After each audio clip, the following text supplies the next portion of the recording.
Hi, welcome to IKEA. This is my college campus. Correct, but I see you're on IKEA.com ordering some college items. My daughter's room is pretty bare. We need a lamp, some comfy pillows, her favorite stuffy. Dad! With pickup options, we've got what you need to conveniently order IKEA. Literally anywhere. Sweet. More time for gaming. And studying.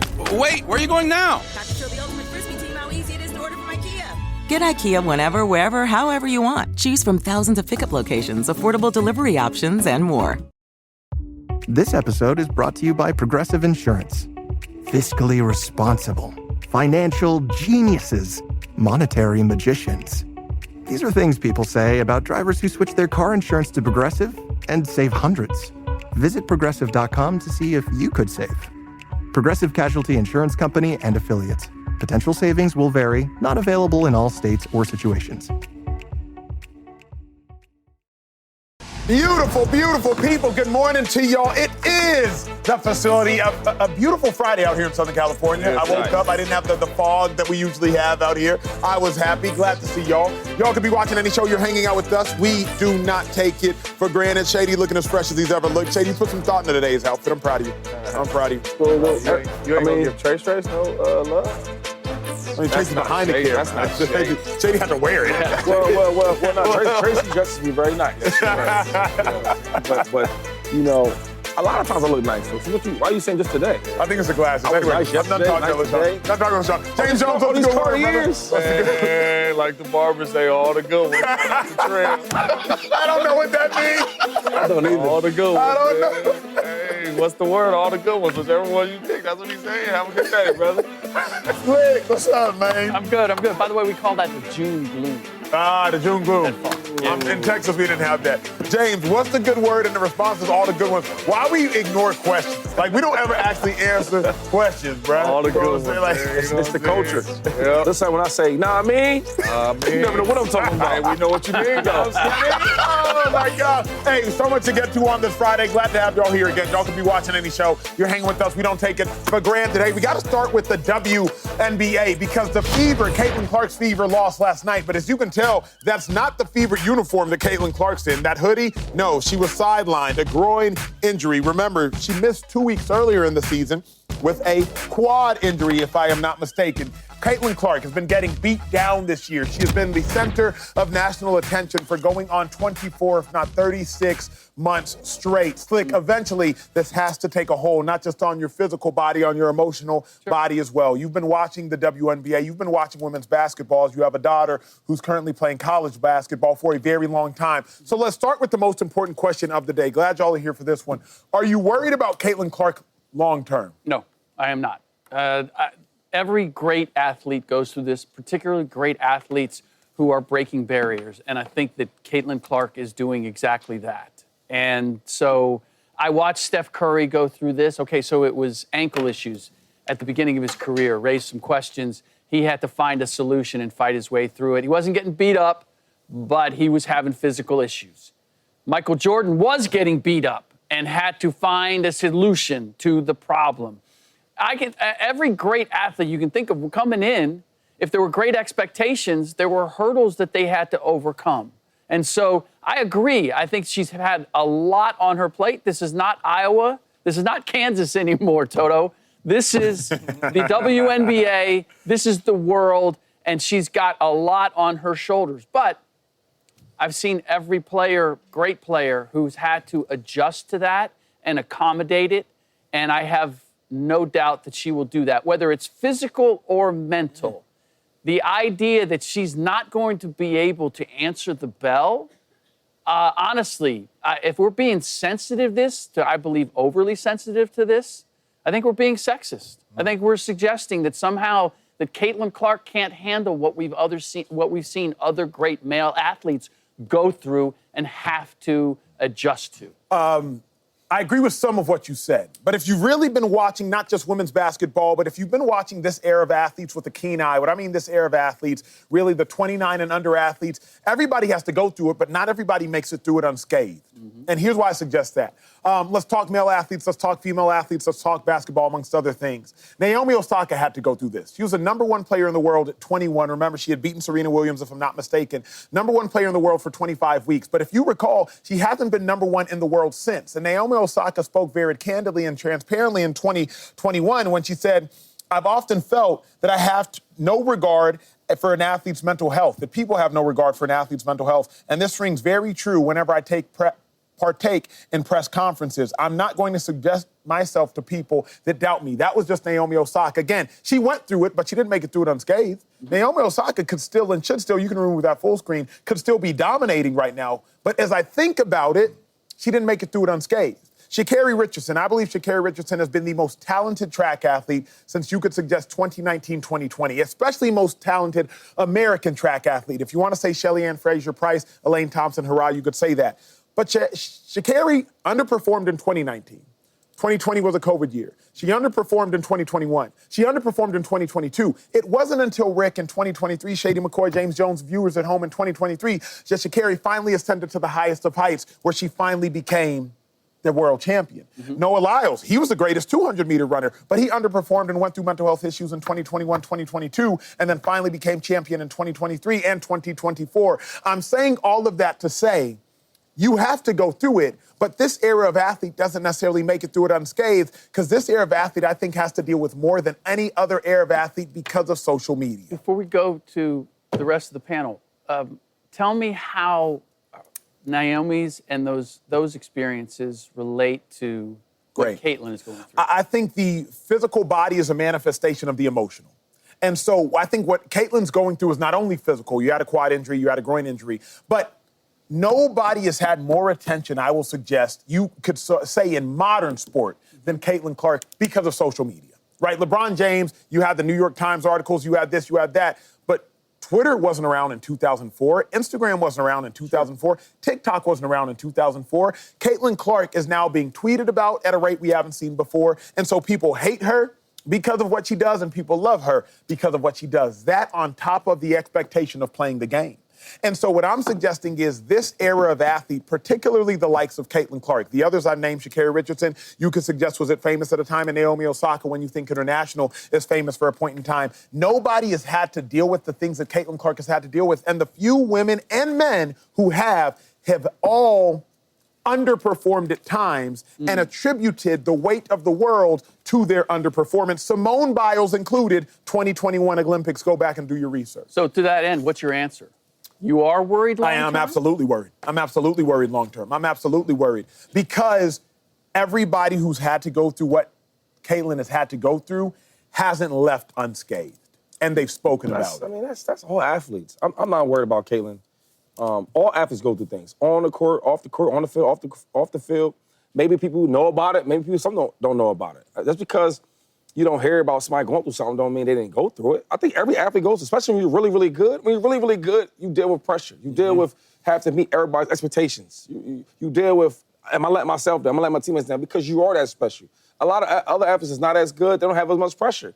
I could just easy and be in the back, in the background and not be as asked to do certain things. So I'm not worried about her. Another thing is, with all the attention that Acho talked about, she's been carrying it though. College, she's been carrying away in college. I've never seen a player in college deal with all this attention and still manage to, succeed. Like, let's just think about this for a second. You don't think it's a lot of pressure stuff to deal with? I play for Iowa. Not a lot of great players with me. Now I got to play all these special All-Americans from South Carolina, all these special All-Americans from LSU. And we beating them or we lose to them, but we in the biggest games. Dealing with that, then you go to the WNBA. She's been dealing with all this attention. She's been doing great with it. The thing with adjusting to her body, to the physical part of playing the WNBA, that's part of it. All the great players you're going to talk about, they had to deal with it. They had to deal with it. There was a time when the greatest, Michael Jordan, had an issue with the physicality of playing in the NBA against the Pistons. Some way, somehow, he figured it out. This is just part of being a superstar player, let alone an elite athlete. But I will say this, though. I'm not really worried about Caitlin. I'm really worried about the WNBA in general. Because, as a player, dealing with physical women that's grown, that's been in the weight room for 3 or 4 or 5 years, and I'm just coming from college, and I'm in my second year trying to figure things out, that's difficult. But my issue is, she is so big to sports, let alone to the WNBA, and I keep saying plays where after the whistle's blown, they taking shots at her. And I'm thinking, how are we letting women or even players, no matter what sport it is, take shots at our best asset, our biggest asset, our most popular asset? We're not just talking about WNBA. We talking about this in sports. She's one of the biggest sports figures we have today. So I'm thinking, if this girl has grown our league tremendously and is going to keep going, why do we keep letting people take shots at her? I don't mind the fouls. They're going to beat her up because she is so good. If I'm a competitor, because women are, we don't look at them like that, but they compete. They compete their tails off. Yes, so if all this talk about her, I'm hitting her, I'm doing this and that to her, cool, I'm okay with that. Because if I was a coach, I would say, hey, beat Caitlin up. That's how we going to win this game. But after the whistle, we got to start finding these girls. When you start in the NFL, when you start finding people and taking their money, all that foolery stuff stops. So when I'm saying I'm not worried about Caitlin, I'm worried for the league because if you keep letting her beat on Caitlin after the whistle, I don't know where the WNBA would be at without Caitlin Clark. I'm not worried about Caitlin Clark mentally. I think Caitlin Clark has showed that she can handle it mentally. She's had a lot of attention on her since Iowa, and she stepped on the basketball court, and she performs. She gets interviewed, she says the right things. She knows how to talk. She knows how to. I'm not worried about her mentally at all, but I am worried about her physically. Because all them dudes we talked about, and this men and women, even Michael Jordan was not getting picked up from full court. Maya Moore was not getting picked up from full court. Paige Beckers right now is not getting picked up from full court. The baddest woman in the WNBA and Asia Wilson right now is not getting picked up full court. They treat Caitlin Clark different. They approach Caitlin Clark different. Caitlin Clark for 2 years straight in the WNBA has been picked up from full court and she has been treated different. The physicality to her has been different. If it continues to go like this, and I'm not saying change it because once you step in between them lines, you got to compete. But all I'm saying is if they don't change it, which I don't think they are, that is why I'm worried because I don't know how long her body can hold up. If you look at Caitlin Clark from this year to last year, she has gotten stronger. She has worked on her game. She has a little mid-range now. If you look at her, she has put on a little weight. She's trying, but game after game, possession after possession, they are beating her up. I'm worried about her body being able to hold up over her career. I do not know how long it is going to be able to hold up if they continue to keep on playing her and treating her like this. That is my worries. She's going to get better as a player. Mentally, she is fine. But how they are playing her and treating her is different. Whether we like it or not, whether you're a Caitlin Clark fan or not, whether you like her or dislike her, how they are playing her is different than any other athlete we are seeing. And if you say otherwise, you're lying to yourself. But here's the thing, though, because I'm worried about it mentally, you're worried about it physically. So what it comes down to is there are clearly worries to some degree. Shady's worried about the league. Slick, let me push back on something that you said in regards to what James just said, because James has me thinking. Nobody's been treated like Caitlin Clark ever from a physical perspective. So we can't even suggest that everybody's had to go through this because nobody has gotten the attention from a physical rigors perspective that Caitlin has gotten as it pertains to having to get picked at this junction in their careers, right? Steph Curry got treated like this in 2014 and 2015 and 2016 and beyond, but he was already 4 or 5 years into the league at that point in time. Like we talk about, Michael Jordan got treated like that. He was 3-4 years into the league at that point in time. Nobody's straight as soon as they got into the league, but also nobody to me has had the attention that Caitlin has had, again, because of social media. You can cuss Caitlin Clark out on your phone right now if you want to. You didn't have that luxury in 2003. You can only cuss LeBron out if you happen to see him. So respond to everybody, particularly James, given nobody's gotten what Caitlin has got. Yeah, but there are adjustments that can be made. You can make adjustments strategically to take the pressure off her. We just watched the Oklahoma City Thunder do that for SGA, getting picked up 94 feet. He was being worn out by the end of the game. What do? We send a big in the backcourt, or we have somebody else bring it up. We take her off the ball more. She's smart enough and good enough that you can do that. There are ways to kind of keep her healthy and take that pressure off her strategically. When it comes to dealing with all the other stuff, because the one question I have is, like, she's got all these opportunities, right? I mean, there's so much that comes with it, and when the first time you get it, like, you want to do everything. I had this conversation with Steph and Bruce Frazier, who's his closest assistant coach, the guy who works with him all the time. And I asked him about, like, you kind of blew up, you know? I mean, he was a 7th pick. He wasn't LeBron James coming in, and yet he grew to LeBron James' size. I was like, how do you handle everything that comes at you as a result of your fame? And he said, one, he realized, like, you have to be able to say no to things. And Bruce was telling me, like, you know, the things that you say maybe to, those should be a clear no. You have to be really refined in, I only have so much energy. I only have so much time. I have only so much attention. I need to take care of myself.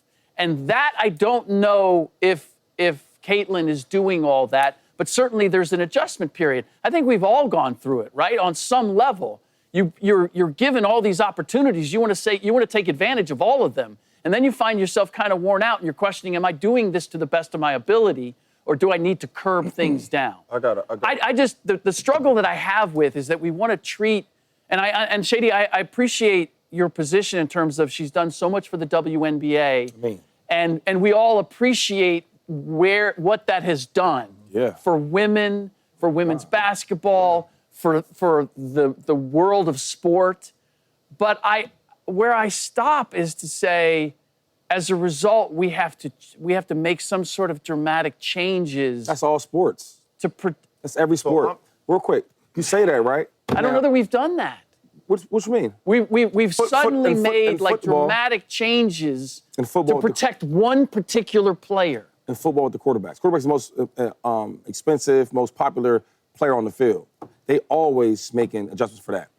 In football. But that's for quarterbacks. So in offense is the biggest thing, right? People want to see a lot of touchdowns. Mm-hmm. They do? Okay, so on defense, we can't be hitting players a certain way, right? They say it's for the protection of players, right, on defense. Correct. But hey, we want touchdowns. Correct. A lot of flags is that for was the a defense. position. Okay. It was a position, what I'm saying not a particular person. But the difference is that I keep trying to tell you for the last month is you're looking at NBA and you're looking at the NFL. It's already exists. It's already here. The WNBA just got here. Why did it get here, Slick? Okay, but if the WNBA is riding on one person, then that's a very flimsy stand. But it's the truth, though. Okay, well, for example, this is what you can't do. And it deserves to fail. You can't argue about stats, right? Y'all love stats on this show. So tell me, because I don't know if I can see you or not. Tell me, why is it that nobody, with all these great players, you would say there's better players than Caitlin Clark before she got to the NBA, right? WNBA. Yes. Okay, a lot better players. Yeah. How come nobody was watching? You tell me. Because maybe I don't know the answer, but I'm going to ask you what the stats say. So the stats say that nobody was watching before she got there, correct? Mm-hmm. Yeah. So now that she's here, why are people watching it? Why are they in tune to women basketball? Why does James Jones have a WNBA package? For the same people that people were attracted to the whole Magic Bird thing.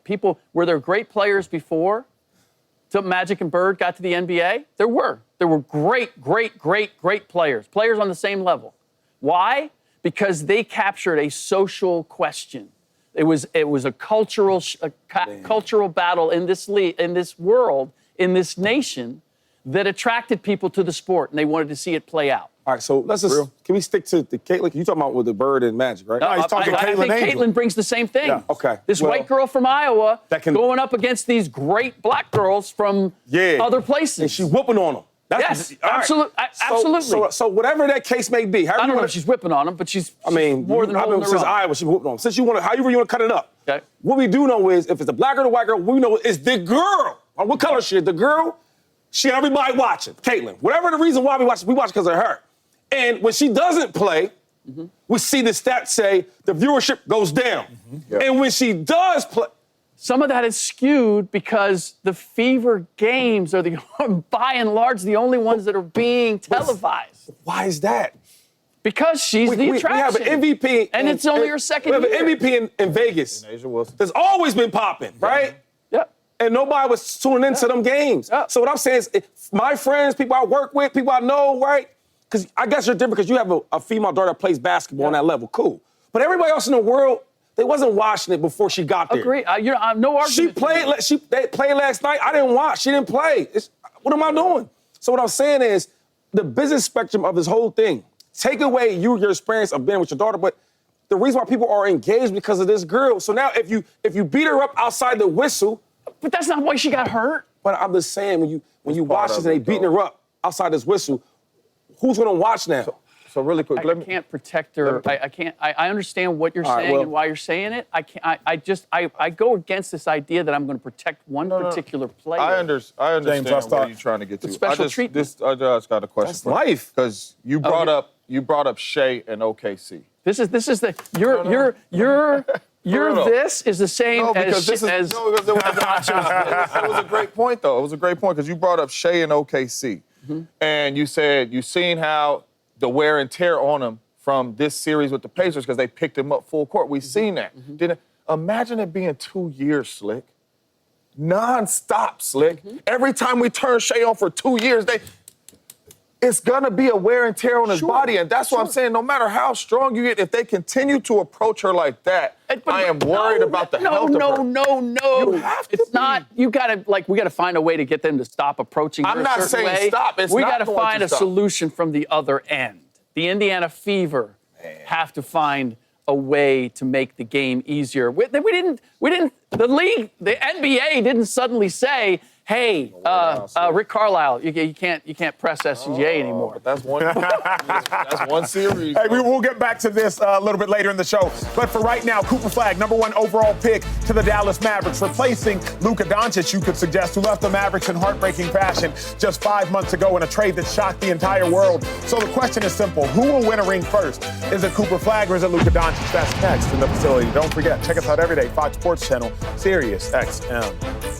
Choice Hotels get you more for your money so you can maximize any road trip. Let's get real close to hear the maximum sizzle of Comfort Inn's free hot breakfast. Maximized. Check into more. Book direct at choicehotels.com.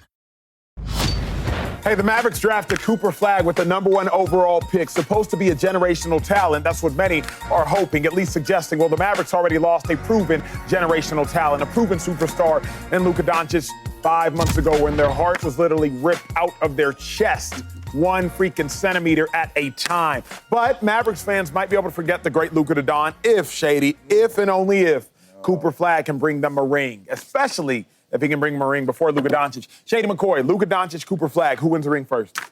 This is a crazy question, right? Because this should be a landslide of Luka. Imagine when LeBron James was in the draft and we said, hey, who wins more championships? Kobe, well, Kobe, I guess he had some rings at that time, right? But like a guy at that level, though, guy's a scorer that's an all-NBA every other year, first team, and you asking this question. And we talking about LeBron James in high school, how big he was. Cooper Flagg, I think he's good. I don't think he's generational. I don't think he's LeBron. It's got to be Luka.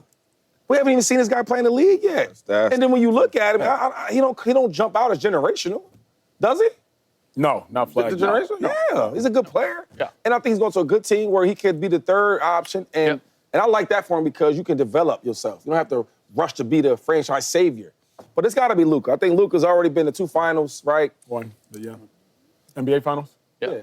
2 conference finals. I'm sorry. Yeah. Oh, he lost to the Warriors. I'm tripping, my bad. Yeah. So 1 finals and then 1 2 times, Western Conference Finals. So I like out of Luka. I think he's playing with the Lakers. And one thing about the Lakers, they always gonna get them a superstar. And when they get a superstar, they build around him. And eventually they're gonna get their championships. If it's Magic, Kareem, if it's Cole, if it's Shaq, if it's, you know what I'm saying? They're gonna find a way to get a player. So I'm going with Luka. My answer has more to do with Luka than Cooper Flagg, but I want to say Cooper Flagg. Only because until Luka proves to us that he can get in the necessary shape it takes to win a championship, I have to assume Luka can't win a championship. If Luka was showing us that he was going to get in shape year after year after year, and he was falling short because of maybe an arbitrary missed shot, an arbitrary deficiency, because of Kevin Durant, that big toe that kept Kevin Durant from advancing to the conference finals when he lost to the Bucks, if Luka was losing because of arbitrary deficiencies, and I would suggest Luka Doncic easily, but it's Luka dictating him not winning a ring. And until Luka shows us that he's going to get in the necessary shape it takes to win a ring, I have to assume Luka's not going to win a ring. Thus, the answer must be Cooper Flagg. It's not that I believe Cooper Flagg will be a better player. He won't. It's not that I believe Cooper Flagg is more talented. He's not. But right now, it's almost as though I'm betting for the field more than I'm betting for Luka, only because Luka hasn't shown me he can get in the necessary shape yet. Can Luka? Maybe. But we have a 7-year sample size, people.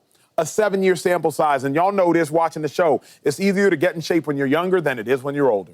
So for that reason, I'm saying Flagg, not because Flagg is better than Luka, but Luka will not win a championship until he gets in shape. And we have 7 years of evidence to suggest that. Please, go ahead. I cannot let that pass. Right? Y'all just sit there like, yeah. Don't shake your heads. I don't get that. So you telling me that you don't believe in Luka, but in the player you haven't even seen in the league, you think he... help me understand that. So it's not even that I believe in Flagg. I don't think Flagg's going to be the best player on a championship team. I think Flagg can be the second best player on a championship team. So even the verbiage of, like, it's not Flagg leading his team, but it's this, Shady. I don't think Luka can win a championship until he gets in shape. And Luka's shown us for 7 years straight he's not getting in shape. My hard part for me to just let that take go is because we seen Luka out of shape as you want to say he is, bro. Yeah. He's went to 2 Western Conference Finals and he's been to the finals. Yeah. Yes. And Cooper Flagg, I mean, he hasn't done nothing. He hasn't done nothing. He hasn't even made it to the finals. He hasn't made it to the league? No. Finals, I said the NCAA. Oh, yeah. He hasn't been there. And come on. I'm just betting against Luka. Stop doing this. A slick follow-up. Well, the thing hanging there is the Dallas, for all that Luka did, the Dallas Mavericks traded him. Why did they get off of the Luka Doncic ship? Bad GMs. He just went to the finals. Bad GMs. Well, I don't know if it was the GM or it was the ownership. There was the $345 million we're going to pay him going forward. But they were nervous about whether he could make good on that $345 million, right? What made them nervous? To your point, that he had done all this, but we're worried that the conditioning is going to mean that he's not going to do this going forward. And if the question was, who's going to win lead a championship team first, then I would say Luka Doncic, without question. But I look at the opportunity that Cooper Flagg has right now with the potential of playing with Anthony Davis and Kyrie Irving and a supporting cast that has been to the finals. And I look at where Luka Doncic is with the Los Angeles Lakers. We're still a full year from moving on from LeBron James and building a team around Luka Doncic that could potentially go someplace. And it took the Dallas Mavericks 6 years to build that team, to finally get the right pieces around him. So I'm just looking timeline. Like, I think Cooper Flagg has the opportunity, dark horse contender or not, has the opportunity to win a ring in the next year or two if everything falls in place for the Dallas Mavericks. I don't see that for the Los Angeles Lakers. I think there's so much work for them to do, not with Luka necessarily, but with the roster around him, that I'm going to give the edge to Flagg. So we got a dude that's 5-time first team All-NBA. That ain't hard, James, huh? 5-time All-Star, Rookie of the Year. And we saying we got more faith in the dude that's not generational. That's a third option. That's coming into the league that ain't got 2 points yet. No, he ain't got 1 point. He ain't got 1 point yet to get to the finals before a dude that has already win a ring, been, not get to it. That win a ring that has already been to the finals and been to a Western Conference final. I think this is crazy. And I think the answer is Luka, and I think it's a landslide. And the main reason is I do believe the Lakers is going to build around Luka. Right? As much as we worried about Luka's health, Anthony Davis be shredded, he be thin, he be jumping out the gym, he be hurt. All the time. You know what I'm saying? So as much as we want to talk about Luka's health, Anthony Davis be hurt too. I don't think Cooper Flagg could carry a team without Anthony Davis to a finals. So that's in question too. I've seen Luka make names for a lot of dudes that we talk about that's on this championship caliber roster that the Mavericks had. Luka made them boys better. Luka took them dudes there. So I have seen Luka with not a lot of pieces around, especially superstar pieces around him, get to the finals and the Western Conference Finals. But I know the Lakers are going to bring, when LeBron goes, some superstar talent around him so he can be able to compete. I got my money on Luka getting to the finals. Not getting to it, and winning that thing. How many rings has Luka won? 0. Same as Flagg. How many rings has Anthony Davis won? 1. How many rings has Kyrie Irving won? 1. Okay. What does that mean?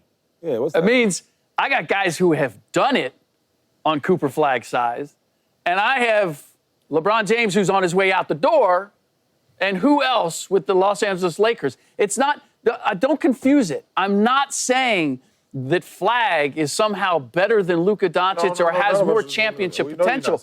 I'm saying that the team that Cooper Flagg is with as of right now has more championship potential than Luka Doncic, who has gotten there, but he's never done it. But how much better is Luka than Cooper Flagg? Oh, substantially.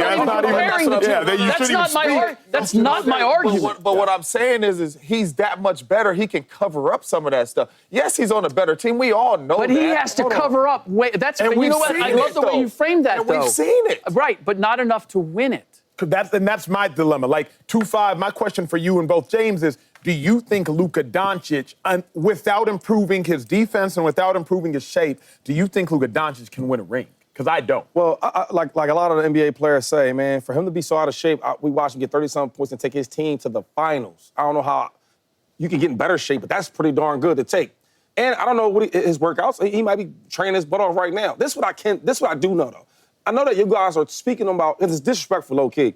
You're speaking on a college player that hasn't touched has 1 minute in the NBA, to a player that's always first team All-NBA, that's took his team twice to the Western Conference Finals. And another thing is, I love Kyrie Irving. I love Kyrie Irving, and I like AD. Them dudes ain't driving no buses and be leading these teams. Y'all speak on them championships like they leading the team. No, y'all got in the bus and Bron drove both of y'all to the promised land. That did happen, correct? Mm-hmm. So now when you add AD, you add Kyrie, I don't know what that looks like. Y'all act like that's like, a matchup that's going to go straight to the finals. Because it is the West. I don't know if y'all forgot. It's some dogs in the West, correct? Yeah. And I think Kyrie Irving and AD, hopefully that is a good matchup. But I don't put them here as like elite. You tell me right now, you put the Mavericks with Kyrie Irving 100% healthy. AD, I can't even say 100% healthy because he gets hurt a lot. But cool. And then Cooper Flagg. They just top 3 in the West right now. You know what? Let me frame it. Let me frame it for you the way I'm looking at it. Yeah, and maybe it's my fault because I know the way you're looking at it. I'm not looking at it as who wins a ring first, Cooper Flagg or Luka Doncic. Team. I'm looking at who wins a ring first, Lakers versus Mavs. The team. And it just so happens that Flagg Doncic is with the Lakers and Cooper Flagg is with the Mavs. But my thing is that the favorite shouldn't go to the Mavs. They older and they be banged up. Kyrie Irving was, 32? 32. Off an ACL injury? That don't matter. AD's always hurt.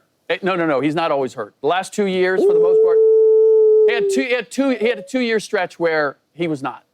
Ooh, okay. Right when he got to Dallas, he got hurt, didn't he? What's that? Soon as he stepped on the court, he got hurt. Yes. My family are Laker fans. It was a recurring injury from what he already had. When he touches the floor, because they hoping he get back up.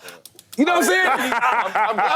I'm glad Slick cleared that up like that because I was about to say Lou Dort got a better chance to win a championship before Luka. I mean, I'm just saying you're talking team. Yeah, I am. It's disrespectful. Hey, if you're talking about championships, we might as well talk to a champion, right? Not one time, but 2 times. When we return, that's the man, the one and only Lane Johnson. Yo, that's one of the best that's ever done it, and he's still doing it. Lane Johnson joining the facility next. Eagles 2-time Super Bowl champ. Like Santa.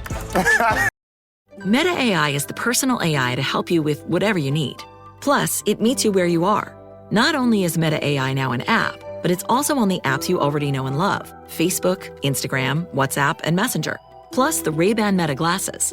It's easy to access wherever you are. So whether you're talking or texting, Meta AI is convenient to use throughout your day. Experience our newest AI that's tailored to you by downloading the Meta AI app. Try the Meta AI app today on the Apple App Store and Google Play. Philadelphia Eagles in the Super Bowl just 2 years ago, ready to prove that they belong back there. Saquon Barkley is officially a bird. Barkley leaps over a man. No one's ever done this. That is the craziest play I have ever seen. 255 yards rushing on the night. A.J. Brown looked frustrated during the game, and after the game, what are some things that the offense needs to improve on? We're supposed to be a Super Bowl contending team. This is not acceptable. An impressive win for the Eagles. So that's what y'all want to see, huh? There goes Barkley. This one sent them to the championship game. Fly, Eagles, fly to Super Bowl 59. I'm going to meet y'all in New Orleans. It's Super Bowl 59 on Fox. Hurts going deep. Touchdown! The Vince Lombardi Trophy is headed to Philadelphia. Eagles fly in Super Bowl 59. Yo, this is one of my favorite interviews I think I'll ever do. We got two-time Super Bowl champ Lane Johnson, former teammate of the one and only Shady McCoy, former teammate of myself. Y'all, he needs no introduction. Five-time All-Pro, all things Pro Bowl. Shady, you kick it off, man. And you kick it off. Listen, I had the pleasure to play with this young, talented dude. Now, when I had him, he had all that beard and all that. You know what I'm saying? But Lane Johnson, one of my favorite teammates, probably one of the best offensive I've ever played with. Lane Johnson has arrived on the facility. What's up, man? brother? Thanks for bringing me in, man. Yeah, no, getting ready for camp, and just a few weeks away, so it's coming on as fast. Hey, Lane, let me start it with this. Y'all won a Super Bowl this year. Y'all went to the Super Bowl and lost in 22. You won a Super Bowl in 2017. What's the difference between this Super Bowl championship team versus the Super Bowl championship team in 2017 when you won it the first time? I mean, I think a lot of it goes down to, like, turnover. You're going to lose a lot of guys to free agency and just trying to fill that void. But I just noticed going into that next season that you're going to get everybody's best shot. So we're getting prepared for that. I think we got like 11 playoff teams on the schedule. So, we got to get our mind right. Or that's really what it goes down to, getting focused up, because you're going to get everybody's best shot. The secret I would suggest to the Philadelphia Eagles is Stoutland. Jeff Stoutland, O-line coach. I believe you're a Hall of Famer. Jason Kelce, a Hall of Famer. Jason Peters, a Hall of Famer. I'm sure I'm forgetting some, but I played with all y'all. How good is and what makes Coach Stout the secret ingredient to the Philadelphia Eagles' success? What makes him so good? He's so consistent. I think he knows how to push and motivate his players. And I feel like he's just a great teacher, not only in football, but just in life. And I feel like he gets the most out of his guys. But, I just think his consistency. I mean, he hasn't really changed since y'all have been in the building. He's been the same vibrant soul that he's always been. But, he's just consistently the same person every day. And, it doesn't matter what you've accomplished. He treats everybody the same. And it doesn't matter if you're a backup. You should be preparing like you're a starter. So I think that's why we've been successful all these years with all these different guys in the lineup. Now, since we talk about Coach Stout, I think the conference game you guys played Commanders, right? And before the game, I'm talking to him. I said, listen, I need to know, right? How the hell are you guys blocking better than J.C. Kelce just retired a year ago? Now, he gave me a whole Stoutland answer. You know how he is. I said, I can't use that on TV. So I want to ask you, Lane, tell me that. How the hell can you guys lose Kelce and then you guys are even better blocking unit the next year? Yeah, I mean, it's not there's not like an individual that can replace Kelce, like all his traits that he had, like identifying the defenses, like his ability at the second level. But I think like adding Mekhi in there last year and having a guy who has like elite tackle length playing at guard, he just made the transition, I think, replacing Kelce with Cam and having Mekhi there. I just felt like it helped so much just with really pass block protections. But we just had a lot of big guys, man. I'm like the second smallest dude on the line, and I'm 6'6", 325. So we just had some big. Jason Peters used to call him the heavy Chevy. So we had a lot of heavy Chevys last year. But it's really one of the biggest lines that I've been a part of. So that always helped. Yeah, it's crazy because I was out there with Charles Woodson. He said, "Shady, this is the biggest offense line I've ever seen ever." My next question I want to ask you though is, now, all the success we talk about, right? The Saquon stuff going on, A.J. Brown doing great things, best wide receiver in football, in my opinion. You got the quarterback, Jalen Hurts, balling out. But you guys win a championship, now it's the next year. What do you think is super important for you guys to get back to that level of winning another championship? Because back-to-backs are extremely hard to do. Yeah, like I said, we have a lot of turnover, a lot of new faces. So I just think building like continuity in camp and really like taking advantage of the joint practices that we have. And so, week one, we come out firing. But, really, I think we have, good leadership. It doesn't necessarily have to be an older guy, but, a lot of young guys taking initiative, being more vocal. And so, I think we have a lot of players that are mature beyond their years. You look at the cornerback situation with Q and Coop.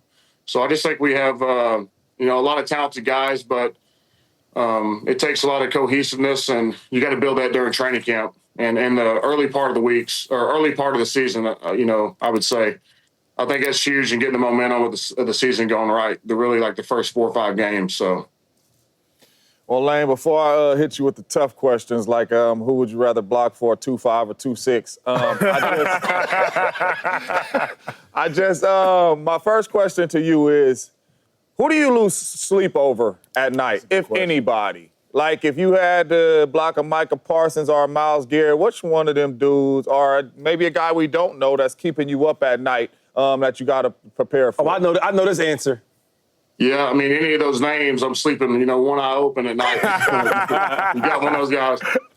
Man, I mean, those guys get your attention, but I'd say, like, probably the most underrated guy that I went against was Olivier Vernon. So you can ask all the guys, JP, Trent, Tyron. If they say there was one guy that could turn it on, low-key, it was Olivier Vernon. So shout out to OV, wherever he's at. He gave everybody a hard time, so...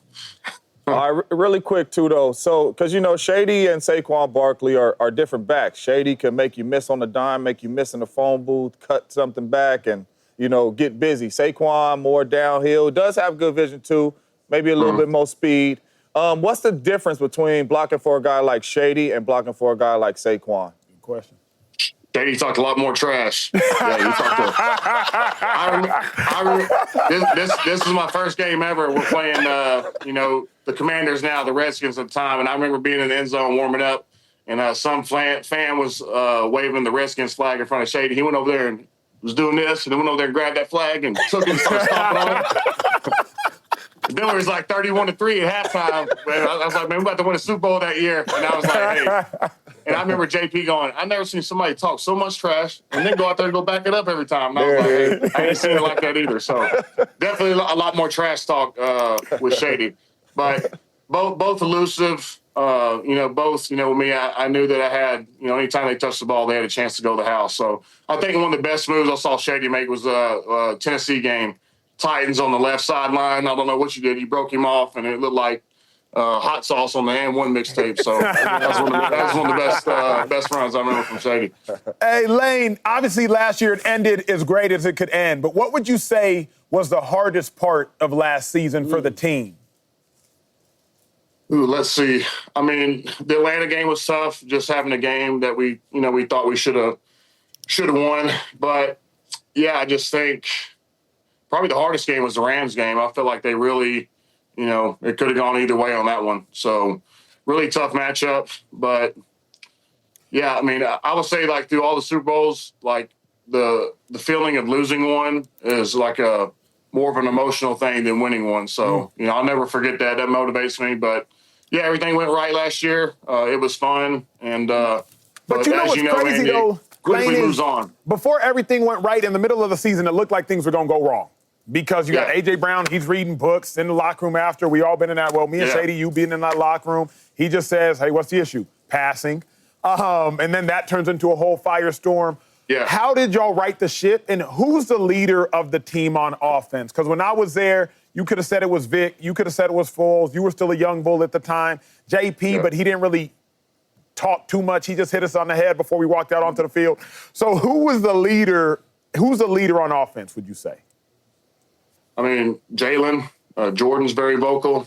I get vocal sometimes, but, I mean, a lot of that stuff, like you see on camera, we'll go and address it in the team meeting like the next week, or we'll do, a lot of the older guys will go meet with coach and we'll talk about it in the room. So all that stuff that's seen in the media that can cause an issue or has caused distractions, we've all talked about it and I love that. And try to overcome it as man. But I think it's, when you have so many dynamic playmakers and they feel like, if we did throw the ball 50 times a game, AJ would probably, have the most receiving yards every year. And it's like, but you have Saquon in the backfield too. So how are you supposed to meet the demands of all these guys? So there is no right or wrong way, but it is hard to manage. And so that was something that we had to work on last year, mid-season. So y'all had a meeting after that passing quote. Y'all had a meeting after that locker room incident, and like y'all addressed it as a team internally? Yeah, I mean, so we'll have like the leadership group, so a few of the select guys. So I don't know if it was necessarily after that game, but any like moments that cause distraction amongst the team, we talk about it usually within the next week. Yeah. Well, that's good, though. I mean, obviously it worked out. You guys won a championship, and I do think that but, I mean, I think the best thing about Nick is that he's a very good communicator, and so nothing is left, for the team to discuss. It's all, we all talk about it amongst each other, so which is good or bad. Yep. I got 2 quick questions for you. One is, just speak about Nick for a second. And then my next question is, I want you to think about this. It's more personal. It's, answer the one with Nick first. Yeah, I mean, Nick's, I think he's evolved, as he's become a head coach. There's things, he had some vocal stuff on the sidelines, but, he's addressed stuff with the team when he's wrong. And I think that makes him human, makes him vulnerable. And I think it makes guys, communicate more effectively with him. So, with everything, I think he's always seeking like good guidance. So usually when we have guys come and speak to the team, it's really worthwhile and you learn a lot of good lessons. But man, he's very passionate, and yes, he is. He's a competitor, and so I think we all realize that with him, and that's what gets us motivated. Yeah, I love Nick. I mean, from me, just knowing him personally, and all the players talk extremely highly about him. But this one here is personal for you, from me. I want to know this, man. How do you stay elite? Because I remember at the height of my career, one thing I do regret is I took it for granted. Like, first teams and all that, all pros, and it becomes easy, right? And then you can lose it so fast. So how do you stay motivated to be one of the top tackles in the game over and over and over again? Man, I'm a creature of habit. Like, if I'm not working out or training, like something I've been doing since I've been 17 or 18, I feel like, I'm getting out of line or I'm not, I'm going to fall off. So I just think, man, it's that fear of somehow like I'm not reaching my potential has always motivated me. But yeah, man, I stay pretty secluded in the offseason, man. I'm low key. I have a gym that's close to the house, so I'm usually up there training, working with high school kids, college kids. But everything I do, I try to evaluate. Was I better than I was in previous seasons? How's my mobility? How's my strength? Stuff I need to work on. So, I'm just constantly evaluating myself, and I think, as an older player, a lot of guys, maintain their strength, but you can lose mobility. So, like, a lot of me is working on mobility, staying limber, staying where, I can be explosive. And it's, how it is, man, when you get in your 30s, ankles and knees start creaking and cracking. So, man, it's, I have some bad days too. Lane, my last one here for you, and I'm really not too proud to ask this question right now because my team, the Packers, started the vote. So really 2 questions. What you think about them trying to get the tush push up out of there? And what in the world do y'all do, and why are y'all so dominant at this tush push? And we were 2 votes away from it being out. But, yeah, I mean, it's a play that, I think it's really hard on the center and both guards. Like, the tackle does, Jordan's better at it than I am still on the backside. But, yeah, I mean, it's just the quarterback sneak. I never thought this play would come to such a big, like, debate stage that it has. But, yeah, I mean, it was one of these things that just slowly snowballed into something the past, like, 3 or 4 or 5 years. And, Kelsey was really good at it. I think just how we attacked it. And just, I think, again, it goes down to the size of the guys we have inside. Like, Landon was 350, 360. Mackay's around there. Jordan's 360 to 380. Depends on where he's at. But we just have some big dudes, man. That's really what it goes down to. Hey, Lane, real quick. Smaller guys. Real quick, Lane. If I was on that team, because they don't believe me. You know what I'm saying? They don't believe me, but they don't believe you. If I was on that team and I was having a year that Saquon was having, and we talking about we doing tush push on the 1 yard, like, how would I have behaved in there, Lane? What? I'd have to get I just had to carry a fire extinguisher. I had to put you out sometimes. You taking 10 touchdowns from me? And I get the all-time leading rusher record, and you say I can't do it? Man, okay. Lane, let me ask you this one, bro. 12-year career, 3 Super Bowl attendances, 2 Super Bowl championships. We remember when you got drafted, literally. What's your greatest memory thus far with the Philadelphia Eagles in all 12 years? Good question. I mean, there's not like the first time winning. And I think just because like all the injuries we had and, Nick coming into that moment, and it was just, something that we weren't expected to do. But, that season, and then just really, I remember being a rookie and I'm in the huddle and I got Michael Vick in there, I got Deshaun Jackson, I got LaShawn McCoy. I felt like I was in Madden, Madden 13, Madden 14. It was, something that you grew up watching these guys on TV, and the next thing you know, you're in the huddle, you're in the locker room with these guys. So, Probably my biggest regret is not getting autographs, jerseys. Like I don't have a Shady. I don't have anybody. I'm gonna send you one. Jersey. Hey, I ain't got nobody's jersey. So hey, that's my biggest regret, man. Over these years, I ain't done a whole lot of collecting. So hey, last question before I ask about everything you got going at Cosm and with the O-Line Mastermind Summit. Jalen Hurts, people are highly critical of him. At this desk, we've been critical of him because he's not a traditional quarterback. He doesn't drop back and pass for 30 touchdowns, 35 touchdowns a season. I think the most he's had is 23, 24, but he's been to two Super Bowls, including winning one in like the first 5 years of his career. What does Jalen Hurts do best? I think his personality and how he handles just the brashness of, how Philadelphia can be. I think he's the perfect even-keel temperament that we all need, in the locker room, coaches. I think he does a good job of, handling every situation. I feel like he's always been the same guy from when he was a rookie to, where he is now. So, I think I had the most respect for him because I see how he works every day. People see sound bites and clips from interviews, but they don't see what that guy's doing before practice, the work he puts in after practice, the day-to-day stuff. And I know y'all can relate. Y'all know different teammates y'all played with that put in time. He's one of those guys. So I respect him. And, hey, man, I laugh at him sometimes. I love how he handles the media and how, some of the sound bites. He's very entertaining, and he's very funny when he wants to be. So, there's a lot of depth to Jalen that some people don't see. Hey, lastly, we all love Cosm here. Shady and I were at Cosm in L.A. about 2 weeks ago for a Matrix premiere. Shout out to all the people at Cosm. You have your 8th annual Offensive Line Mastermind Summit, July, I think, 10th to 11th. Talk to the people about what you got going on with the offensive line at Cosm in Dallas. Yeah, so basically we're getting all the top pro guys. Deion Dawkins, Tristan Wirfs will be there.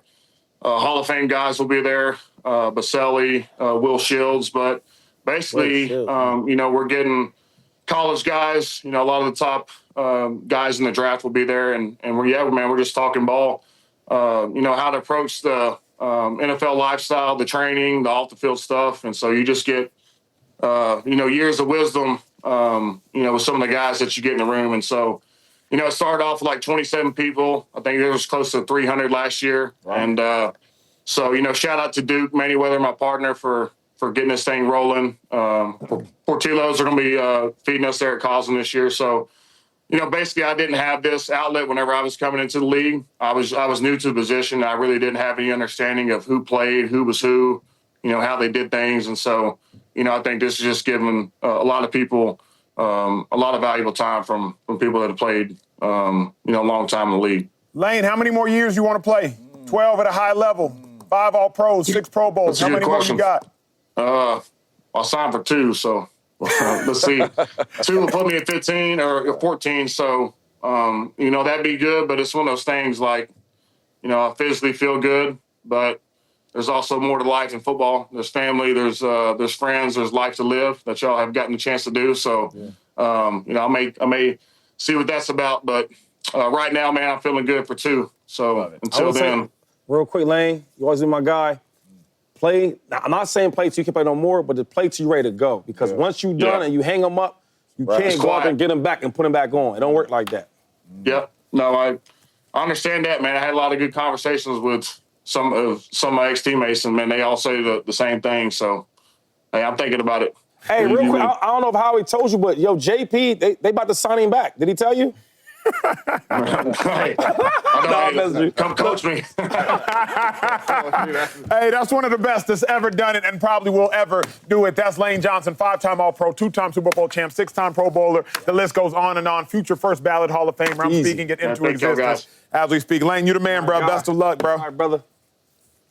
Talk to you guys later. Yes, sir. Hey, when we return, a big question about the best quarterbacks of all time. Ben Roethlisberger said he would take prime Aaron Rodgers over current Patrick Mahomes. We'll see what Shady McCoy and James Jones got to say about that after the break.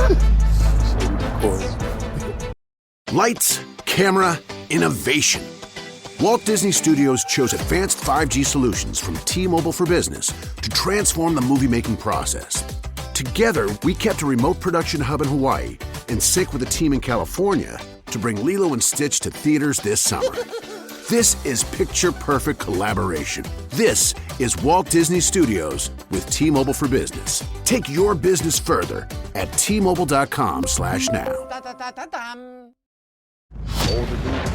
Patrick Mahomes and Aaron Rodgers are two of the best quarterbacks we have ever seen in the NFL. But get this, Ben Roethlisberger took it a little further when he brought up an interesting scenario with these two quarterbacks. Take a listen. Yeah. Well, I would take Aaron in his prime over Patrick now. I think Aaron Rodgers in his prime was one of the top few to ever do it. And so is Patrick Mahomes at his prime. Patrick Mahomes is just like entering out of his prime, I think. You think? I mean, he got no Big Ben. Ben Roethlisberger says he would take Aaron Rodgers in his prime over Patrick Mahomes currently. James, who you taking, prime Rodgers or current Mahomes? First off, hey, man, look at me. You don't have Big Ben and have us up here arguing. All right? I don't take Big Ben serious, though. No. I don't take him serious. No, man, I'm taking prime Aaron Rodgers. Prime Aaron Rodgers, and I agree with what Big Ben said in there. Prime Aaron Rodgers is probably the greatest we've ever seen play the quarterback spot. And I don't care nothing about no Super Bowls, none of that. They don't matter. Talk about playing the game of football. Prime Aaron Rodgers was cold-blooded. We talking about 4-time MVP. That means you are the best player in the National Football League. He has 4 of them. Not only that, turn your eyeballs on. All these quarterbacks we watch now, they want to throw like Aaron Rodgers, inside the pocket, outside the pocket. They are looking for that Aaron Rodgers. He changed the way you play the game at the quarterback spot from outside the pocket, for sure, throwing this football. Aaron in his prime was absolutely special. There was nobody better, in my humble opinion, to do it in Aaron's prime than Aaron Rodgers. And I don't care anything about them Super Bowls. Shady, McCoy. That's a good That's right. That's right. I know Acho with me, because Acho played against this boy. That's your opinion. I mean, That's my opinion, he don't dog. care about championships. They don't get them championships. We don't play for that. We do. He got one. We do play for that. But, man. You can go. I'm going to go last. Yeah, I'm going to go last. I don't think anybody's better than prime Aaron Rodgers. Thank you, sir. I just don't. Again, I'm not gonna lie to you. I don't think anybody's better than prime Aaron Rodgers. First off, Aaron Rodgers has a Super Bowl and a Super Bowl MVP. So it's not as though Aaron Rodgers doesn't have a Super Bowl nor Super Bowl MVP. And I think he won those before his prime. I had to play against Aaron Rodgers, so you could say I'm biased. Aaron Rodgers could throw different. Aaron Rodgers could run well enough to make him be able to run different. Aaron Rodgers, from a platform perspective, one is different. Aaron Rodgers between the ears, different. Remember, Aaron Rodgers has 48 touchdown passes in one season and like 4 interceptions in the same season, beautiful people. In the same season. Mahomes goes crazy. Crazy. Mahomes will likely end up being the second best, if not the best of all time. But if you're talking peak, Aaron Rodgers also did this with the head coach who we don't know how good he is outside of Aaron Rodgers. Remember, Andy Reid, outside of Patrick Mahomes, went to 4 straight conference championship games, including a Super Bowl. Like, Andy Reid has already proven himself as well. There's nobody, Tom Brady, Peyton Manning, Patrick Mahomes, Terry Bradshaw, John Elway, Joe Namath. There is nobody, in my estimation, like prime Aaron Rodgers. Not like Aaron Rodgers, but there's nobody like prime Aaron Rodgers. This is really, like, seriously, we should do a podcast. This is podcast talk. Podcast talk is you just speak your opinion, right, with no real facts to back it up. Because if Aaron Rodgers is so great, how y'all say he is in his prime, how is it possible for you to only have one Super Bowl appearance? Team success. Well, that's what quarterbacks do. The greats we talk about, they win championships. That's why we play the game. All the greats in basketball that we talk about, that's driving the bus. They so great. To say that if Michael Jordan or Kobe Bryant or LeBron James, right? Because y'all say he's the greatest of all time in his prime, right? In his prime. Yes, yeah. Imagine dudes in a prime only even seeing the finals one time. That's embarrassing. And Big Ben, I don't really take a lot of these big, because Ben Big hates. He's 2-time Super Bowl champion. Yeah, one thing about Big Ben, if you play 18 years, you have no All-Pros, not one first team, not one second team. The championship. This is just me. I don't respect players that talk about greats a certain way and you have nowhere the type of success they have. Yeah, Super Bowls. You play for 18 years. Hold up. You play for 18 years. And you never was considered the best quarterback or the second best quarterback in football. I can't really joke with that. But let's go to my real take. It's not about a Big Ben here, because Big Ben playing around. So y'all said that Aaron Rodgers' prime, correct? Yes, so I'll say from 2011 to maybe like 2016, that was his prime. Yeah. MVPs, stats, and all that. Good. Let's go to that. Killer. So in his prime from 2011 to 2016, he's had 5 playoff wins and 0. I mean, like zip, like no Super Bowl appearance. So you to be that great. You're going to team success. I'm not even going to disrespect Patrick Mahomes and even play that game with him. I'm not going to his prime years. I'm not going to these years. I'm going to the last 2 years. Because you would say his last 2 years haven't been his best, correct? Team success. Patrick Mahomes' last 2 years haven't been his best, correct? Stats-wise. Bet, cool. And Patrick Mahomes, I guess, worst years of his career in his last 2 years. Not his problem, but his last 2 years. He has 6 playoff wins and 2 Super Bowl appearances. Yeah. So that means... Team success. That means at his worst, compared to Aaron Rodgers' best, I'm always going to be in the Super Bowl. Team success. I'm always going to be in the Super Bowl. So, to your take... I'm not done. I'm not done. I got some... I'm writing. Because with Patrick Mahomes, the disrespect to say he's not even in his prime is crazy. So I'm going to play crazy with Big Ben, and I'm going to say, okay, he's not in his prime no more. He's not even 30 yet, but cool. But I'm saying at my worst years, Aaron Rodgers, I'm at your best. Because at your best, James Jones, you haven't even seen the Super Bowl only one time in your whole career. Okay. At my worst, I've been to Super Bowl back-to-back years. So with your take, LaShawn Shady McCoy. Come on, man. That's right. Big Ben is better than Aaron Rodgers. How? He has 2 championships. Because you keep going team success. Bro. With your take... You watch the games, don't you? Did you watch prime Aaron Rodgers? I have. Because if you watch prime Aaron Rodgers, because that's what we're talking about. We're not talking about team success. We're talking about Patty and Aaron as players. When you talk about a 4-time MVP and Aaron Rodgers and the way it looked in his prime, it was different than Patrick Mahomes. And it shows because he's only been the best one time in his prime. And he's still in his prime. I'm not going to go there with Big Ben either, but he's only been the best one time. This dude has been the best 4 times. When you talk about just the player, the best player in his prime that we've ever seen at that quarterback spot is Aaron Rodgers. Team success, I won't argue with you. Plenty more quarterbacks got more Super Bowl rings. Stop talking about, so first of all, the elite company we talking about, we're not talking about no Jalen Hurts. We're not talking about no Brock Purdy. We're not talking about no guys that just playing around super talent and we just going to let the team do. We're not talking about them guys. We're talking about elite guys, correct? You're talking about so let's be a little more respectful a little bit. Number 2. You going to championship. Hold on, Jay. Let's just talk. Number 2 is, for you to be so great, like y'all keep telling me he is, right? Because you keep saying how great he was. You telling me how he's one of the best of all time, the way he played in his prime. Tell me how it's possible for you to only have 1 Super Bowl appearance. But that's part of it, though. That matters. When we talk about great players, when we talk about the Jordans, we're going to talk about the MVPs. Okay. We're going to talk about the Jordans, we're going to talk about the Kobe's, the MVPs. But we also going to talk about you winning championships. Let me keep going. Keep cooking. Peyton Manning. Peyton Manning was a phenomenal, great quarterback, right? We talk about MVPs. We're going to talk about championships. Brett Favre. Everybody you can talk about. Tom Brady. I don't know who looks better throwing the ball with Tom Brady and Aaron Rodgers. Maybe you can tell the people that. But what I can tell you is their better quarterback won. He won stats and accolades, and he won championships. Let me answer his question, though. Because he said, tell me how it's possible. I would suggest it was possible because Jordy Nelson was ready to receive an onside kick against the Seattle Seahawks. And if I'm not we about to do this. But you said how it's possible. If you said how it's possible, that kept them from 1 at minimum. That kept them from another 1. Time out. I could go to every player and say that with, man.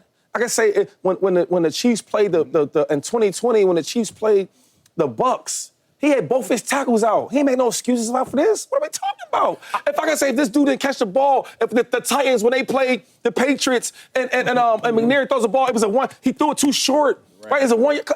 Can we please not do that? Because that's not football. But then if you're saying how it's possible, I'm only trying to give you the only reason I can suggest Aaron Rodgers at least then go to another one. Because I don't bring up the Falcons, how the Falcons scored 40 points and Aaron Rodgers scored like 30 or 16 or something like that. Yeah. I don't bring up the egregious defenses because Shady is right. Quarterbacks should be able to overcome all of that. What are you talking about? You're the best. You should be able to overcome all of that. But at the point in which it's the very end of the game, the only one excuse, only one, I'm only giving Rodgers 1 excuse of his 20-year career. I'm giving him 1, Shady. You got it maybe a 1, just 1. The onside kick. It's an onside kick. All you got to do is recover. It's an onside kick. Just 1, Shady. I'm not giving him bad defenses because though there were, and I could hear that argument, I'm not going to give him that. I'm not going to give him injuries. The onside kick against the Seahawks, James, was it, Andy, what year? 2016, 2014? I think 2014. The onside kick is the one I'm going to give him. I think it's the NFC Championship. I got answers. Name me another, because you guys are saying that he's so great. Yes. Name me another great. Dan Marino. Hold up. I think Dan was great. I'm a Pitt guy, but Dan Marino was great. He went to Pitt. I love Dan. I'm not gonna put Dan up there with the Tom Brady's. I'm not gonna do that. I'm not gonna do that. I just can't do that. A guy that won 7 championships. Yeah. You got Montana's won 3, 4, something like that. I'm not gonna put. I'm not gonna put just championships. Now, let him finish. Let him finish. What do we play for, James? What are we playing for? But I'm saying you can't in one sense say championships and then another sense say Big Ben can't be in the conversation. When you a GOAT, Big Ben's a good quarterback. I don't put him up there with the GOATs. When you're a GOAT, you have accolades and you have championships. That's what it is. There's Charles Barkley. There's great players in all sports. All right. And how you become GOATs is you win championships, bro, and you have accolades. That's how it works, correct? Yeah. Okay, so what I'm saying is, name me another GOAT type player that as a quarterback that only has 1 Super Bowl appearance. So what I will say to that is, because that's all you're going back to is Super Bowls. You're not answering. Let me do it again. James, for Aaron Rodgers to be so great, I just want you to name me. There's nobody great like Aaron Rodgers that has 1. That's to answer your question. Is there any other quarterback that's so great? I would say Dan Marino, and he has none. He was great. Okay. He has none. Okay. But your argument of putting all these quarterbacks in front of Aaron Rodgers that you put in front of him, you always say championships. So hold on. So what I'm saying is Big Ben is top 10, top 5 in a lot of categories, which means he was a great player playing at the quarterback spot, and he's a 2-time champion. You wouldn't fix your lips to say he's better than Aaron Rodgers. Nobody in the world would. So all I'm saying is winning championships, you have to be a good quarterback, but that's team success. Individual Aaron Rodgers in his prime is the greatest we've seen at that spot. What I'm saying is, so when we talk about GOATs, I don't fix my lips to say Big Ben's a GOAT. I never talk like that. No, I think he's a really good quarterback. I don't put him as one of the greatest. I don't do that. There's only a certain group that's going to sit in their seats, right? The Last Supper with Jesus and all that, those are disciples. Those are a special group of guys. Just 12 at the table. Big Ben's outside of that room. We talking about the elite guys, bro. So what I'm saying is, name me some elite guys. We talking about the GOATs, the greatest of all time. So it's only a couple seats.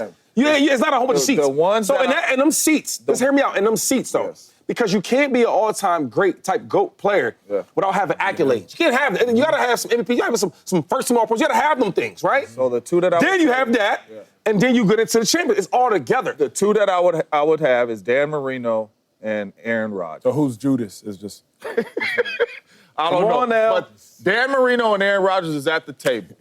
And and the other dudes at the table, you're probably going to take Dan Marino and Aaron Rodgers before some of them dudes. Still, because they have more championships. That's because if we look at the GOATs, we got to go. But I'll say this. Patrick Mahomes is going to be eating with Joe Montana and Tom Brady. They're going to have a whole meal. And Aaron and them going to be waiting to get their food. And in their prime, they all going to be behind Aaron. That makes no sense. It does. But y'all friends, though. I get it. Hey, when we return, Cooper Flagg was the #1 pick this year. But how does he compare to former #1 picks? I can't wait for this conversation. Cooper Flagg or Paolo? Cooper Flagg or Zion Williamson? Cooper Flagg or Blake Griffin? Cooper Flagg or Cade Cunningham? Cooper Flagg or, well, you got to come back and find out to see who else. That's next.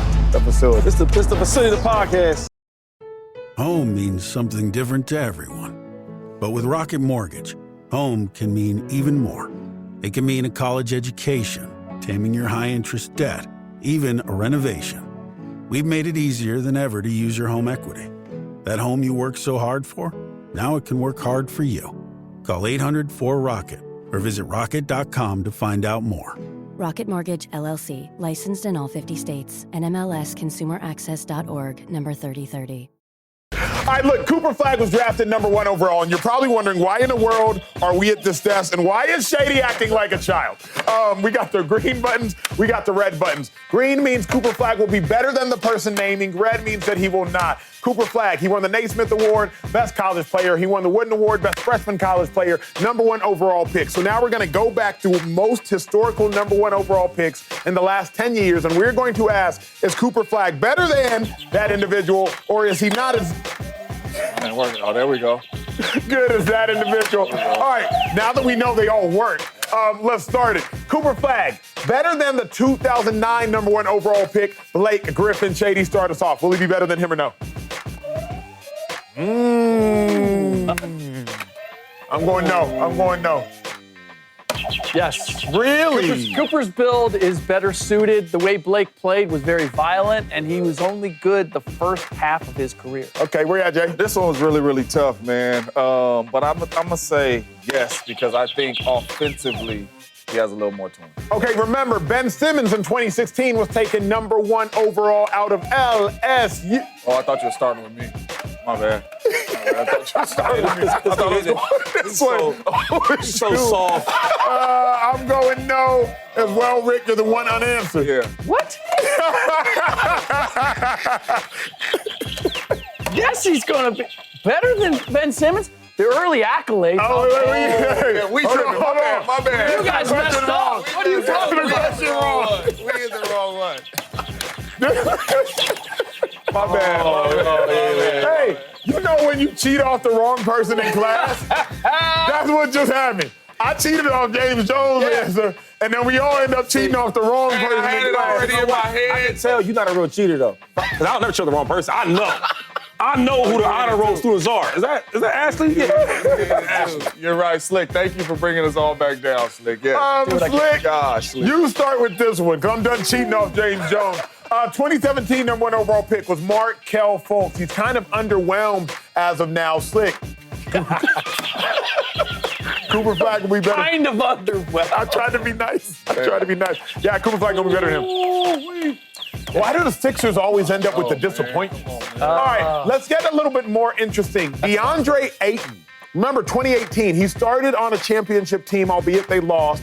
The Phoenix Suns losing. DeAndre Ayton started as that big, but if y'all remember, in a kind of ugly fashion, he got run out of Phoenix. Now he's currently with the Trailblazers. Shady, starting with you. Cooper Flagg, better than the 18 number 1 overall pick, or no? Yes. You know, Ayton gets a bad rap. No. To me, he gets a bad. Hold on. Oh, yeah. Can I make my explanation, please? I looked at you. Let's look at you. Ayton gets a bad rap. He did. Just don't even do that to the. Thank you. Don't even do that. Fine. Motor is Don't not even there. let the Mavs fans even take a deep breath when you give them some hope that the young. Okay, this might be the most fascinating one yet. This away from you. 2019, the number 1 overall pick was a man, Zion Williamson. Supposed to come in and completely revitalize the NBA. He's had some phenomenal seasons when he's out there. Obviously, we know of his off the court and his lack of health physically on the court conditions. Shady, Cooper Flagg, will he be better than Zion Williamson? Ooh. That's interesting. Wow. That's interesting. Yeah. That is interesting. Zion, But if he ain't done yet. Right? He getting in shape. He's pushing in the weight room, pushing the table away. He about to be nice again. Because of Zion's work ethic, I got to say Flagg will be better. Zion has to prove to us that he's going to work. It's not that hard. But Zion's way more physically gifted. Way more physically gifted. But it's the same thing as with Blake. The style of play is so violent. I don't think Zion's coming back. I don't think his body can hold up to that. Blake's couldn't hold up to that. The way Cooper is built is that allows him to play this game. Real quick, if you put them on the same court and they're going to get against each other, though, who will have a better day? Who's gonna play an entire season? That matters. All right. It's not just one game. James, why you have your green one on the right side? I just switched. It's closer. Okay. Oh, this one's going to be tough. Yeah, 2020, a man by the name of Ant-Man out of Georgia was drafted to join the Timberwolves. Let's start with... Man, he just said it's going to be tough for Ant-Man. For Slick. It was going to be tough for Slick. Oh, let's hear this. Let me hear this. Yes. Let me hear this one. I love you. Yeah, thank you, because that's the only. Oh, all right. Yeah. No, the talent is there. He's got to figure it out. Like, Ant's potential is great. And I know what he's done, but, like, this is almost the Aaron Rodgers debate you guys had. But, no, it took some thought. Look, but part of it is because Ant hasn't lived up to what I think he can be. But I don't want to discount. Now let me ask you this: done. Ant, I think, is 5 years in. You think Cooper Flagg can win a chip in his first 5? again, long shot with the Mavs. Potentially, but will he be the same force that Ant is? No. Thank you, bro. Nah, he can't be Ant-Man goes crazy. It's together. Ant-Man is 23 years old. No. I know you are obsessed with Ant. I get that. Not And his even that. potential is I'm there. But I've obsessed seen with- too many guys who've had that potential that have never fully realized it. Well, I'll just say this. For a brother to have two first teams, second oh, team I'm sorry, two All-NBAs. second teams, all NBAs, right? And be back-to-back Western Conference Finals at 23 years old, I'm taking that. I don't know how many people's doing that. I don't. Maybe y'all know more than I know, but to get that at 23, I'm taking that every time. And not only that, like, And he getting better. Take all that away and watch him play. Yeah. That dude is like that. This is crazy. No. I mean, we all agreed. Yes. Yeah, but it should have been like, it should have been, oh yeah, everyone, 1, 2, 3, red. It should've been- In the great words of Shady McCoy, there are levels to this. Hey, Cade Cunningham was the number 1 overall pick in 2021. Will Cooper Flagg be better than Cade? Cade's nice. I'm going no, yeah. See how easy that was? Now, how y'all do that for him, but not Ant-Man? Because for me, it's different. For me, that's a great Cade Cunningham is showing us that he's like ascending to rapid heights, and we don't know if he's going to stutter and flutter. Ant-Man has already gotten at higher heights, so I actually think my bar for Ant's just higher, and he fluttered this year. So my bar is just higher for Ant. My bar for Cade ain't as high. He was 1 series from the finals at 23 years You're not old. wrong. Twice. But I'm saying that's why it was harder. My bar is just higher for Ant. And I would say this, that the reason that the Detroit Pistons fell short, wasn't not because because of Cunningham. Cade. It was because of the group around him. If I'm looking at Minnesota and what they were capable of, Going against the best team. look, maybe I'm giving to Ant too much. Maybe I'm expecting too much. Ant, take me there. He didn't take me there. You know what it was for me also is like, Cade is still doing this. Ant obviously is too, but I think Ant last season, Ant didn't get better than he got before the season before. I agree. That's my only thing. You say not getting it. You saying he last season, Ant wasn't as good as he was the year before. I disagree. He shot the 3-ball tremendous, where he didn't shoot the 3-ball. Sure. In other parts of his game, didn't. I think we arguing about he's 1 series from the finals at 23 years old. Y'all don't. You know how hard Ant's it is? amazing. There's guys like Tracy McGrady that even never got to second. You know what I'm saying? True. What are you talking about? He's got good team. And this is why, real quick. Not as if he's got a bad team. And around I get back to y'all when I keep saying we undermine how hard it is to play in the NBA. The NFL is hard. Y'all talking about people can't never do it. He's doing it. It's like his 4th, 5th season. What are you talking about? This is hard. Jay, where you at? I hear dispensation. Oh, y'all didn't hear mine? I went with Slick. If y'all watch basketball and you watch Cade gonna be that next one. Yeah. He is going to be that next one. He's gonna have the Detroit Pistons rolling in that East. They are going to be a problem. He's that good. Okay, we end with the one that everybody knows. Victor Wembanyama, 2023, number 1 overall player out of France. Cooper Flagg, will he be better? So when we now look. When we get all that, let me get back to it. Yeah, why didn't Wemby get all that and Ant didn't, Slick? Talk to us, Slick. He ain't even been in the playoffs yet. He's a generational talent. This is the difference. And this is what I think we discount. Like, Minnesota's a good team. They've put a good team around him. San Antonio hasn't done that yet. It's all young guys. It's all unproven guys. So I look at what Wemby's capable of, and it's still early. Whew. Yeah. I mean, look, maybe it's on the come, but still.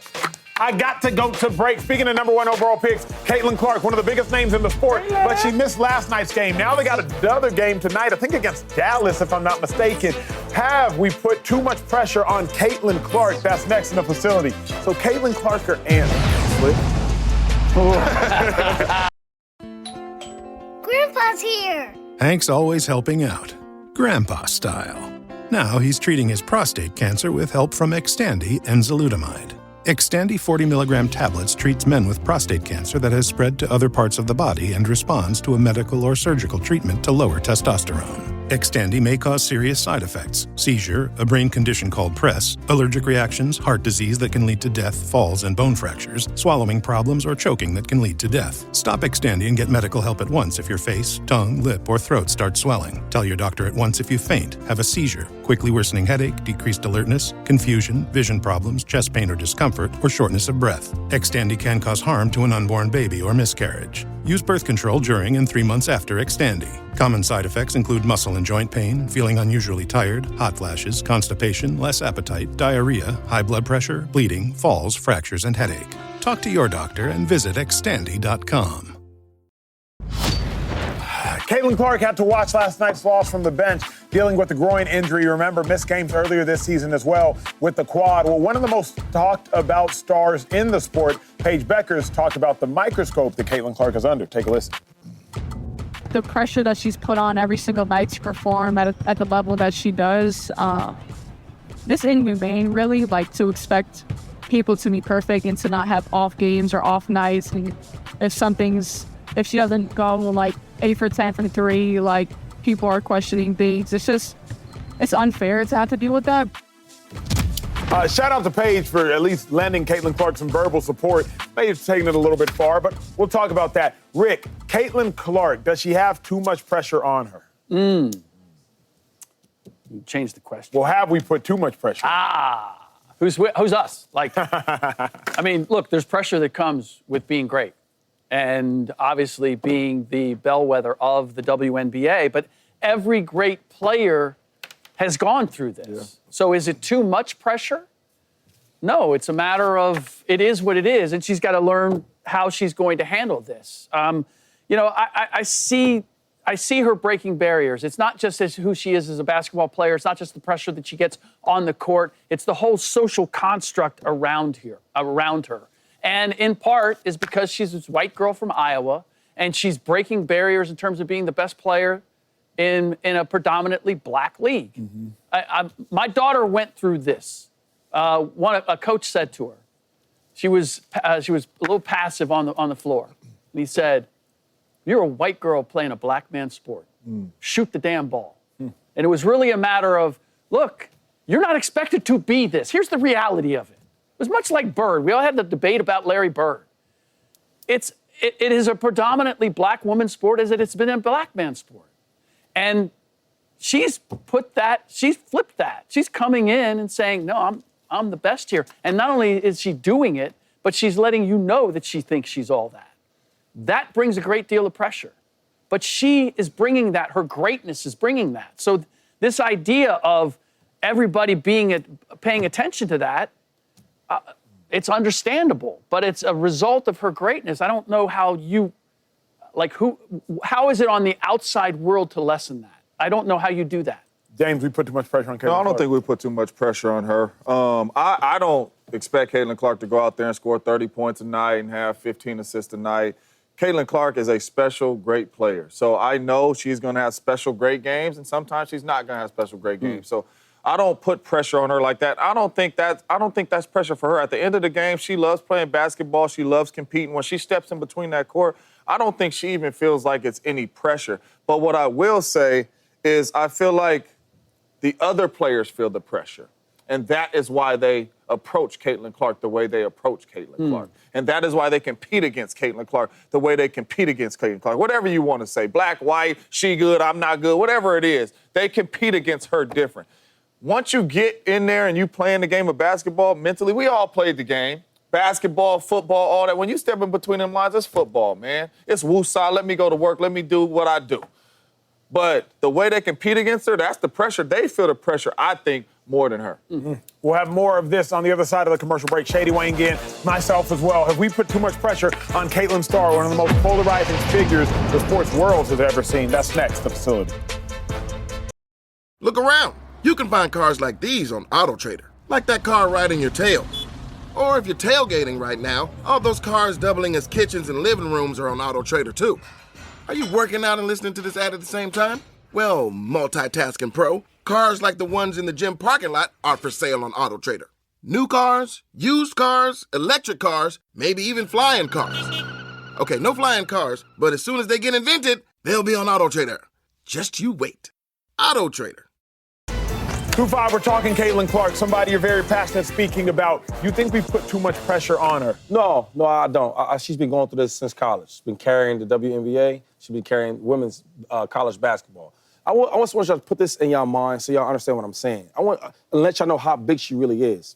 When you look at Tiger Woods, coming from where I come from, my neighborhoods and our culture, I never knew anything about golf. I'm not about to turn and watch some golf. When Tiger Woods came in there, everything was about golf. Yo, I could play golf now, and we watched it. I look at Serena Williams. I don't know how y'all guys feel about women tennis, but until her and her sister came out there, we gonna watch tennis. Mm-hmm. I look at Muhammad Ali. There's a lot of boxing fans, but when Ali was in his day and he's boxing, he put everybody there. Black, white, I don't care what color he was. You coming to watch Ali. Yeah. When we get to 2025, we look at Caitlin Clark. She is that. She's the same equivalence to them. I think she brought white people to the WNBA. And the thing is, not that part, but it's more of like, now we're going to watch this little white girl beating up all these black girls. And you don't ever see that in a predominantly black sports. When that comes, y'all laugh when I say this, when it comes to especially American sports, basketball, football, boxing, most be African Americans that be the best in it. Correct. We just more talented, athletically. Mm-hmm. So when we have, even a football field, a white player that's so nice, like, yo, who is that? And when I look at her, I think y'all not seeing the same light she's in. When we talk about the Ali's, the Steph Currys, the Serena Williams, all them type of players, the Tiger Woods, she's just like them. Mm-hmm. No. She's just like them. I put her in that category. The question I have for you guys is, as athletes, and when you reached your greatness, at whatever level, and there was an expectation from the outside, did you feel that? Did you feel the fans? I'm not talking about within the team. I'm talking about the outside world and their expectations from you. Did you feel added pressure as a result of that? That's a good question. I only know from college, and I would say yes. And that's even before social media. Because by the time I was a man at the University of Texas and we were a really good team, social media wasn't even on and popping. And how did you manage that?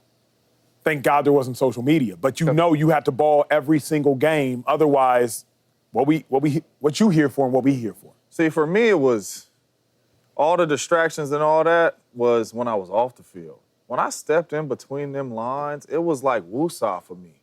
Nothing else mattered. I'm going to do what I'm going to do. Like, I didn't care about what was going on out there.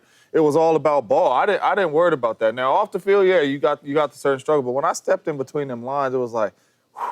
Did you find that you had to cut off or eliminate however that pressure was hitting you off the field? The best ones do. Yeah. I can say that, especially what I've noticed in women's sports. The best ones, they do log off. The best ones, they don't have the social media accounts. The best ones don't maximize their off-the-field currency in order to maximize their on-the-field mental and physical ability. The best ones I know do. I just think with her, man, it's even a different conversation. It's a different question. You're asking me, him, and him. It's different because we don't have the luxury of have to hold down a whole league, let alone a whole franchise. But you're suggesting that Caitlin feels that way. I don't know if she does. I don't know if she feels like she's thinking, you know what? If I don't play or if I'm not successful, the WNBA is going to fail. I don't know that she's thinking but there's not even no thinking to it. You just know it. Think about it.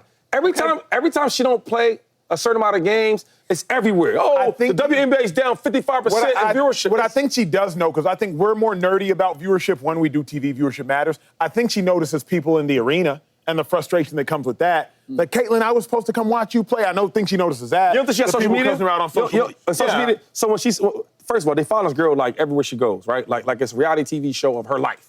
So when she don't play, you don't think she sees how nobody's really paying attention? Or you don't see when she plays how they're selling out 18,000 people in the stands and other teams have 5 or 6? And I think that. You know that. So my thing is, and then this girl's a smart girl. She knows that the whole WNBA is counting on her. You know that. Yeah. Hey, we got to ask the question of Steph Curry. Will he play into his 40s? His dad, Del Curry, seems to think so. But is that crazy? Steph Curry playing into his 40s? We can find that out after the break.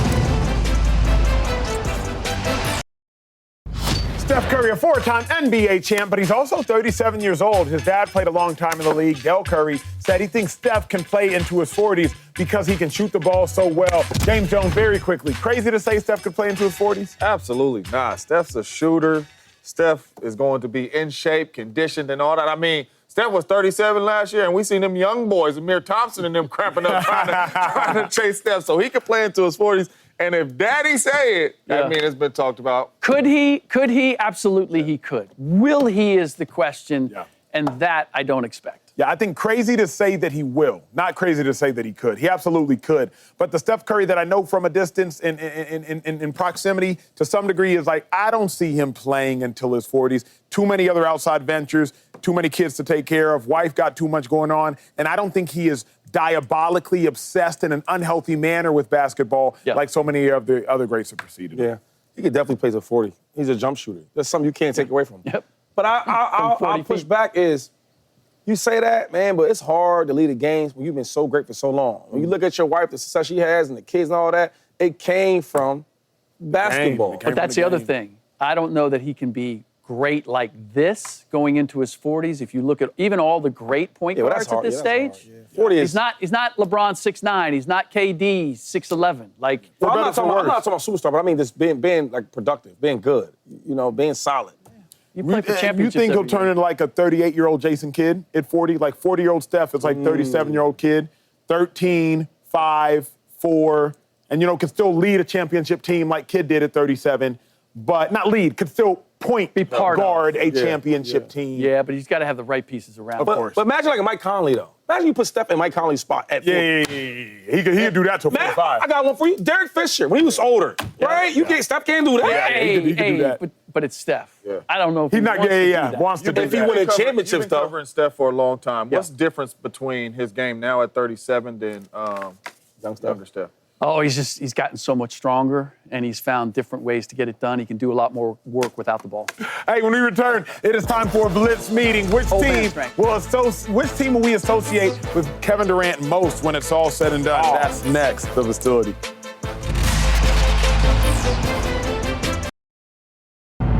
It's time for a Blitz meeting. Eagles, overwhelming favorite to win the NFC East this season. However, the division hasn't had a repeat champion in 20 straight seasons. Shady, is it a lot that the Eagles break that streak and repeat? It's a lot. This should be like minus 2,500,000. What is it? It's something like that. That's Eagles, easy. I got to say no. It hasn't happened in 20 years, and there have been other really, really, really good NFC East. Like this team? Not this good, but the Eagles are really good. So who wins? You can't It would say be no. the Commanders if anybody. It would be the Commanders if anybody. Philly, man. Lock. Oh, man, they clearly the best team in that division right there. You ain't they silly. champions. Yeah, you had good sleep last night. Showed me otherwise. All right, we got to move. Michael Penix Jr. says the Falcons' offense is going to be special. He can sling it, though. This got us thinking about second-year quarterbacks. Shady, which second-year QB will have the most success this season? They must have read my mind. Michael Penix Jr., let's get it. That would be fast. I hope this answer is right. Because if Penix has the most successful season, the Falcons, who should be incredibly entertaining, going to be good. That boy good, You have Bijan Robinson there. You've had the tight end there. You've had Drake London there.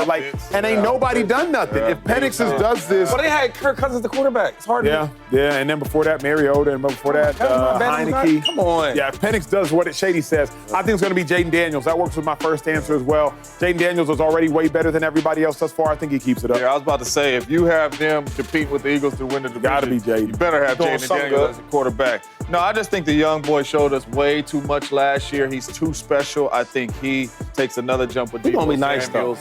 You know, you get Michael Gallup in there. I think Michael Gallup will help too. Really? You think he'll do something? But let's say, but let's say he goes to the playoffs, right? Goes to the second round and loses. No, that's perfect. Not perfect, no, but I'm that's saying, a successful season for him. But you talking about Penix? No. The Penix goes and he balls out and he goes to the second. Yeah. You know what I'm saying? It's Like you went to the we'll West look at that different. You're going to look at that different. MC Championship, yep. Hey, your report says that the goal right now for Kevin Durant's Rockets is for him to retire in Houston. So, Shady, of all Kevin Durant's teams, which will you associate him with most? Tough, bro. You talking about Kevin Durant, the greats of the greats. Yeah. Warriors. Ooh. I mean, Thunder was cool, but you a champion with the Warriors. It's a good one. Where you at, Jay? Can I say Texas? No. It got to be OKC, man. That's where it all started. That's when we really recognized KD and realized how special KD was. Got to be OKC. Durant was crazy, bro. I'm torn, bro. It's Thunder's a good one. Gonna State a good one. I'm gonna say Texas. Yo, I knew he was gonna say Texas. Come on, man. I'm gonna say that's where it all started. Was that when y'all was like cool like that? That's before the betrayal. Hey, that's it for us.